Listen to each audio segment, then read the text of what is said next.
गेल्या 35 वर्षांपासून लोकांशी भावनिक नातं जुळलेल्या कोल्हापूरच्या नांदणी मठातील महादेवी उर्फ माधुरी हत्तीणीला अखेर सोमवारी रात्री पाणावलेल्या डोळ्यांनी निरोप देण्यात आला।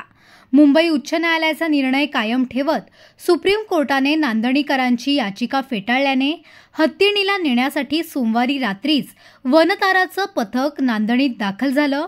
न्यायालयाच्या निर्णयानं नांदणीकरांना निशब्द केलं।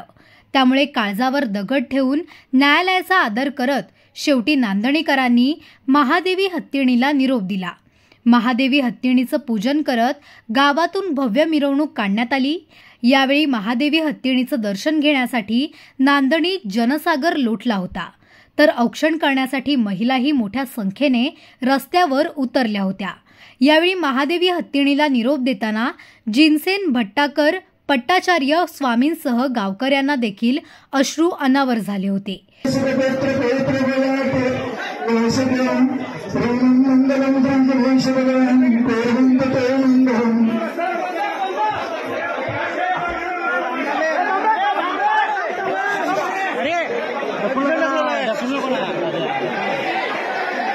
शिवाय महादेवी हत्तीणीच्या डोळ्यात देखील अश्रू आल्याने पाहणाऱ्यांचे डोळे पाणावले होते। महादेवीचं गेल्या 35 वर्षांपासून जैन मठ आणि नांदणीकरांसोबतचं जिव्हाळ्याचं नातं निर्माण झाल्याने तिला गुजरातमधील वनताराकडे पाठवण्यास जैन धर्मियांसह नांदणीकरांनी कडाडून विरोध केला होता। मात्र सोमवारी सायंकाळी सुप्रीम कोर्टानं नांदणीकरांची याचिका फेटाळल्याने हत्तीणीला वनताराला जाण्याचा मार्ग मोकळा झाला।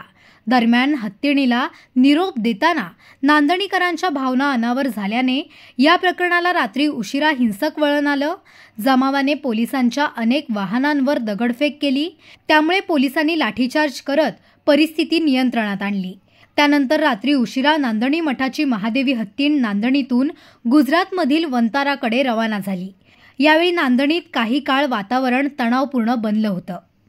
1300 वर्षापेक्षा जास्त असं प्राचीन परंपरा असलेल्या जिनसेन मठ नांदणी या मठामध्ये 400 वर्षापेक्षा जास्त काळ हत्ती सांभाळण्याचा परंपरा आहे। हत्तीला आम्ही देवाप्रमाणे पूजणारी मंडळी आहोत आणि त्याची अत्यंत चांगल्या पद्धतीने सांभाळ करणारी आम्ही मंडळी आहोत। तरी पण कायद्याचा सन्मान करणारे, कायद्याचा मान राखणारे आम्ही मंडळी आहोत।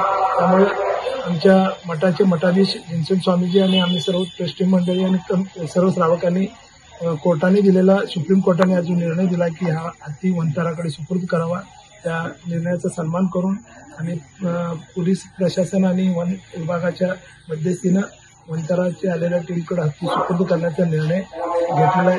हा निर्णय घेत असताना आमच्या मनावर दगड ठेवून भावनिकतेनं आमच्या भावना जोडलेल्या असल्यामुळे निर्णय घ्यायला लागला, पण निश्चितपणानं कायद्याचं सन्मान राखून आम्ही तो निर्णय स्वीकारला।